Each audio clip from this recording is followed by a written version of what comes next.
Good morning everyone and welcome to the class. We are doing the chapter Understanding Criminal Justice System, and under this chapter we are understanding this criminal justice system by an example by an this the incident of theft which was held in the house of Mr. and Mrs. Sandey, and by this act we are just understanding the criminal justice system of our country. So we are seeing that the case is going on, the trial is going on in the court against Shanti, है ना? And it is alleged that Shanti has theft. Shanti has stolen the gold chain of Mr. Sindhe.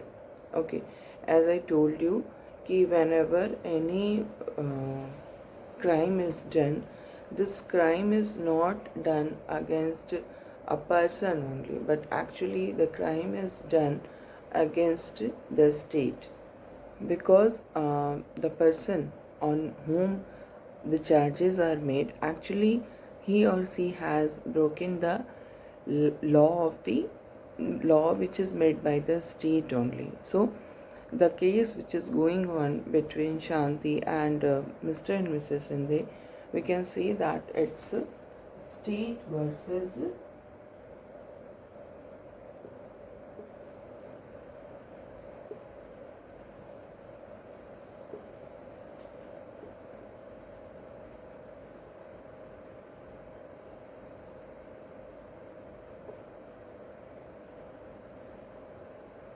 okay, ये Hamram is the surname of Shanti. Okay, so the case is going on between Mr. and Mrs. Sindhe and Shanti Hamram, but Mr. and Mrs. Sindhe are being represented by the state because they are the victim. The act of stealing is done by, according to charge sheet of the police, the act of stealing is done by Shanti, and victim as Mr. and Mrs. Sindhe, and Shanti has, according to the charge sheet, broken the law of the land. So we have seen that the trial has started, and first of all, the public prosecutor who is going to represent the case on behalf of Mr. and Mrs. Sindhe, he asked questions from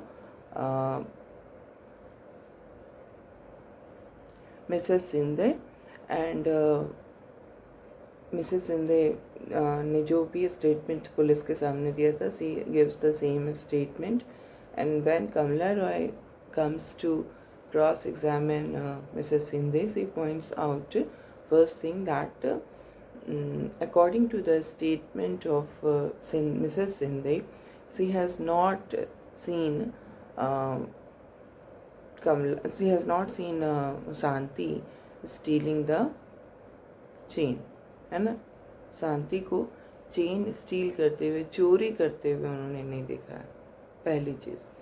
दूसरी चीज़ जो Mrs कमला रॉय जो हैं वो सामने लाती हैं, ये that she is working, Shanti is working in her house, in the house of Mr. and Mrs. Sindhe for the past 3 years, and such kind of act, or we can say stealing, was not ever done by Shanti before, है ना?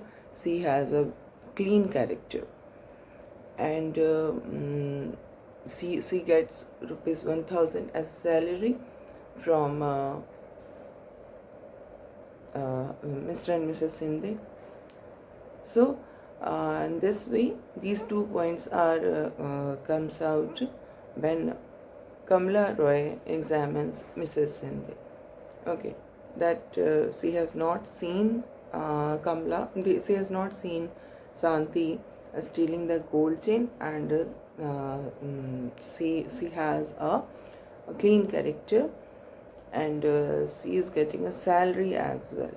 Okay, And then this Kamla Roy, she also examines Sushil and his employer. सुशील के जो employer थे जिनके यहाँ सुशील काम करता था. And see what Kamla Roy is trying to prove, that the rupees 10,000 which was found from the trunk of Shanti was actually the amount, the money which was saved by both the brother and sister from their salary only.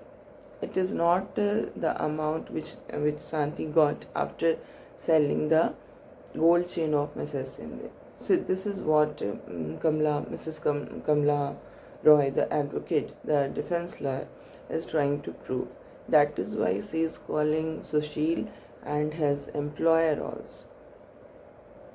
And now the trial moves on, आगे बढ़ता है trial. और इसमें क्या देखते हैं कि सुशील जो है सुशील को ये पता चलता है, लर्न्स दैट इंस्पेक्टर शर्मा एक है जिन्होंने एक गैंग के बारे में पता किया है, जो कि बहुत ही यंग लड़कों का गैंग है. और ये जो गैंग है, this gang is actually stealing jewellery from the Sindhe's neighbourhood. Mr and Mrs Sindhe का घर जहाँ पर है, उस नेबरहुड में जो घर है वहाँ से काफ़ी सारे, जैसा कि हमने पहले भी देखा था ना कि जब सुशील अपनी बहन के लिए बात करने पुलिस इंस्पेक्टर के पास जाता है, सब इंस्पेक्टर राव के पास जाता है, तो वो उसको लॉकअप में बंद कर लेते हैं, उसको काफ़ी टॉर्चर करते हैं ताकि वो कन्फेस कर ले कि उनका एक गैंग चलता है, जिस गैंग का काम ही है ज्वेलरी की चोरी करना, बट वो कन्फेस नहीं करता. तो अब ये पता चलता है कि पुलिस ने एक गैंग को पकड़ा है जो कि मिस्टर एंड मिसेस सिंधे के नेबरहुड में ज्वेलरी की चोरी करते हैं. Okay, and the most important thing is that some of the friends of Mrs Sindhe's son are also member of this gang. ठीक है, मिस्टर एंड मिसेस सिंधे का जो बेटा है, उनके कुछ फ्रेंड्स, बेटा का जो फ्रेंड्स हैं, कुछ फ्रेंड्स उस गैंग के मेंबर हैं. और इतना ही नहीं, मिसेस सिंधे का चेन भी उनके उस गैंग के पास मिला है. उस गैंग से पुलिस ने रिकवर किया है मिस्टर एंड मिसेस सिंधे का चेन. तो सुशील ये सारी बातें एडवोकेट कमला रॉय जो है डिफेंस लॉयर है, उनको वो बता देता है ना. एंड नाउ कमला रॉय जो है वो उस इंस्पेक्टर शर्मा को बुलाती है एज अ डिफेंस विटनेस. है ना, डिफेंस लॉयर है, सी इज़ देयर टू डिफेंड शांति हेम्ब्रम. है ना, तो वो जो भी विटनेस को बुलाएगी उसको क्या कहेंगे, डिफेंस विटनेस. तो डिफेंस विटनेस में कमला रॉय जो है वो पुलिस शर्मा को, इंस्पेक्टर शर्मा को बुलाती है. वही इंस्पेक्टर शर्मा जिन्होंने उस गैंग के बारे में पता किया है जो कि मिस्टर एंड मिसेस सिंधे के नेबरहुड में चोरी करते हैं. Okay, so now the trial is going on and Kamala Roy is asking questions from Inspector Sharma. So she says that, can you show and tell us what you have found? So Mr. Sharma replies that, Inspector Sharma, here is the chain that has been identified by Mrs. Sandhe as hers. है ना, उन्होंने chain जो recover किया Mrs Shinde को दिखाया. Mrs Shinde ने कहा कि यस, ये उन्हीं का चेन है ना. So now he is saying that they have busted a gang of boys who had stolen the chain. उन्हीं जो बच्चों का जो गैंग है उसने ही उस चेन की चोरी की थी. These boys have admitted that they stolen the chain. Boys have also admitted that the chain, they have stolen the chain. Okay, and now what happens that everything is clear now.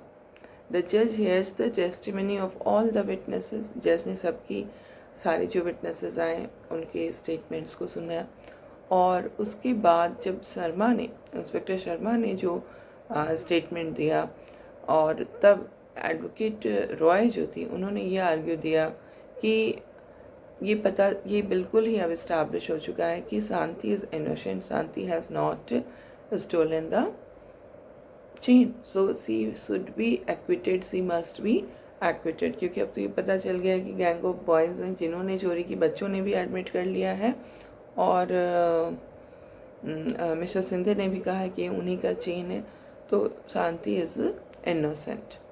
So the जज is saying that Shanti you are hereby acquitted of the charges of theft. जो theft का, चोरी का charge आप पे लगाया गया, उससे आप एक्विट हो जाती हैं। एक्विटल का मतलब होता है जिसको हम कहेंगे मुक्त हो जाना। Now you are free of the charges of theft, acquitted. Acquittal, ठीक है। और कन्विक्ट का मतलब किसी पर ये प्रूफ हो जाना कि उसने वो चोरी की है, इसका उल्टा होता है। एक्विटल का मतलब छूट जाना, छोड़ देना, और कन्विक्ट का मतलब कि उस पर प्रूफ हो गया कि उसी ने वो क्राइम किया है। तो जज ने कहा कि now you are acquitted of the charge of theft, the police will hand over the rupees 10,000 to you also, है ना, जो कि आपसे उसने विटनेस के तरह से आपसे ले लिया था 10,000 रुपीज़, वो पैसे आपको वापस मिल जाएंगे। एंड उन्होंने जो जजमेंट दिया उसमें ये पॉइंट उन्होंने लिख दिया है ना। और ये भी कहा है कि जो सब इंस्पेक्टर रॉय थे, उन्होंने सही ढंग से इन्वेस्टिगेशन नहीं किया। जो चार्जशीट उन्होंने बनाया इंस्पेक्टर रॉय ने, उसके पहले उन्होंने सही ढंग से इंक्वायरी नहीं किया, जिसकी वजह से एक इनोसेंट पर्सन को इतने दिनों तक जेल में रहना पड़ा, है ना। तो this is the story which we have gone through, and now you can understand very well what is who has stolen the chain of Shanti. Actually it was chain of Mr. and Mrs. Sindhe. It was the son of Mrs. Sindhe, who is a member of the gang of thieves, है ना, and he has only stolen the gold chain of his mother. So now we have seen that there are 4 key players in the criminal justice system. Okay, हमारा जो justice system है इसमें 4 key players हैं. Okay.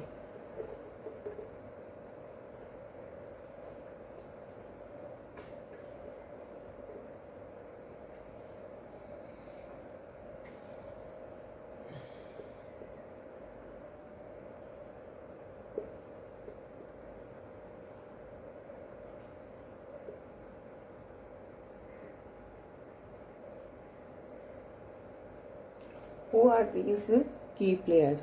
The police, सबसे पहले तो police का role होता है, then the public prosecutor,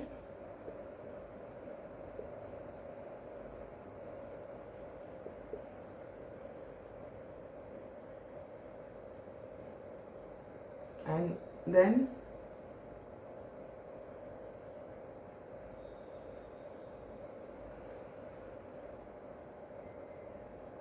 the defense lawyer and the judge. These are the 4 key players in our criminal justice system.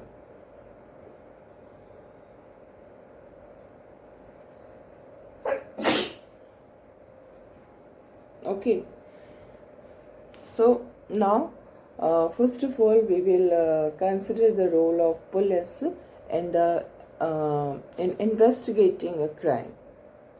ठीक है, पुलिस सबसे पहले जो पुलिस का फंक्शन होता है that is to investigate any complaint, है ना, लाइक जो भी एफआईआर आ रहा है रिगार्डिंग कि कुछ भी क्राइम कमिट हुआ है, कहीं पर भी कुछ क्राइम हुआ है, तो उसके बारे में इन्वेस्टिगेशन करना, है ना।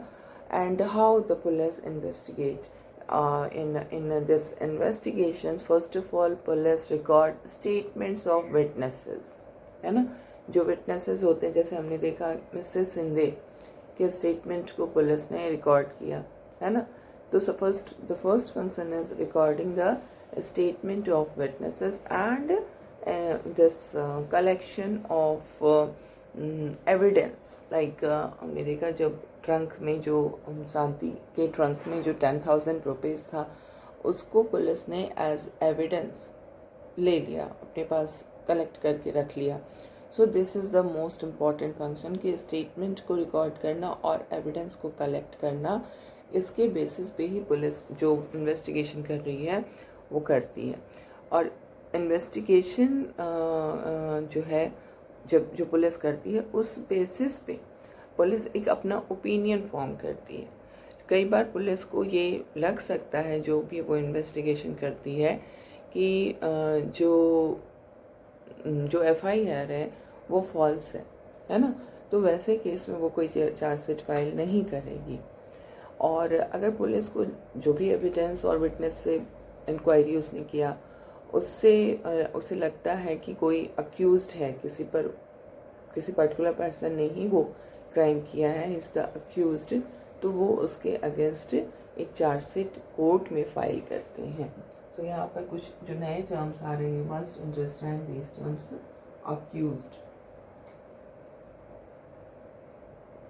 अक्यूज्ड का मतलब क्या होता है, जिस पर एलिगेशन लगा है. जैसे यहाँ पर Shanti was accused of theft. Shanti was accused of stealing gold chain of Mrs Sindhe. ठीक है. तो अब जो पुलिस है वो विटनेसेस के स्टेटमेंट और एविडेंसेस कलेक्ट करके इन्वेस्टिगेशन करती है, और इसके बेसिस पे वो एक अपनी ओपिनियन फॉर्म करती है कि क्राइम सही में हुआ या नहीं, FIR फॉल्स तो नहीं है. और जो भी उनको लगता है कि जिसने भी किया है क्राइम, वो अक्यूज़ है, उसके अगेंस्ट वो एक चार्जशीट कोर्ट में फाइल करते हैं. ठीक है. और बस पुलिस का जो फंक्शन है वो यहीं तक है. पुलिस ये नहीं डिसाइड करती है कि कोई पर्सन सही में उसने क्राइम किया है या नहीं, वो गिल्टी है या नहीं, इनोसेंट है, क्या है. That is not the function of the police. Police simply FIR launch करती है, उस FIR के बेसिस पे इन्वेस्टिगेशन करती है, और उस इन्वेस्टिगेशन के बेसिस पे वो चार्जशीट फाइल करती है. That's all. ओके. एंड अब हम लोग ये देखेंगे कि पुलिस जो है, he is also suppose to follow some rules. It's not कि पुलिस हैं तो वो कुछ भी कर सकते हैं, उनके पास बहुत पावर है वो. No, they can never use power in an arbitrary manner, because we have rule of law, है ना. In our country we have adopted rule of law, which means that everyone is equally subject to the law of the land. Rule कौन कर रहा है? No, not any person is ruling. The one who is ruling is the law, है ना. जो person कोई भी है, he is not he or she cannot rule according to his or her own wishes or desire.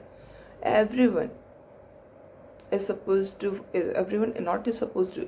has to follow the rule of the land. So police is also there to follow the law of the land, है ना. सो police का जो भी investigation होता है, that should be in accordance with the law, है ना. And he must work by showing full respect to human rights. He can not violate the human rights, है ना. तो इन सब को ध्यान में रखते हुए पुलिस को इन्वेस्टिगेशन करना है. और इस मामले में हम देखेंगे कि सुप्रीम कोर्ट ने कुछ गाइडलाइंस बनाए हैं कि पुलिस को कुछ गाइडलाइंस हैं जिनको कि पुलिस को ज़रूर फॉलो करना है जब वो किसी को अरेस्ट करने जा रहे हैं, किसी को डिटेन करने जा रहे हैं, या उनके बारे में किसी भी इंटरोगेशन करने जा रहे हैं. तो कुछ चीज़ें जो हमारे कॉन्स्टिट्यूशन में क्लियर नहीं होती है, उसको हमारे जो जुडिशरी है, जो सुप्रीम कोर्ट है, वो इंटरप्रिटेशन से उसको क्लियर करती है। तो ऐसे ही पुलिस के लिए कुछ गाइडलाइंस बनाए हैं हमारी जुडिशरी ने, सुप्रीम कोर्ट ने, कि क्या उनको फॉलो करना चाहिए at the time of arrest और डिटेंशन और इंटरोगेशन, है ना। पुलिस को किसी के साथ टॉर्चर करने का या बीट मारने का या शूट का बिल्कुल भी उसके पास ये पावर नहीं है कि वो किसी को मारे या किसी की जान ले ले इन्वेस्टिगेशन के दौरान, है ना। और न ही वो किसी को पनिश भी कर सकते हैं किसी भी क्राइम के लिए, बहुत छोटा भी क्राइम क्यों ना, but the police has no authority to punish anyone. They have only this authority to do inquiry, and on the basis of that inquiry they can file a charge sheet in the court only, and then court के order से वो arrest करेंगे. ठीक है, अभी हम लोग we will continue with this discussion in the next class. So that's all for today.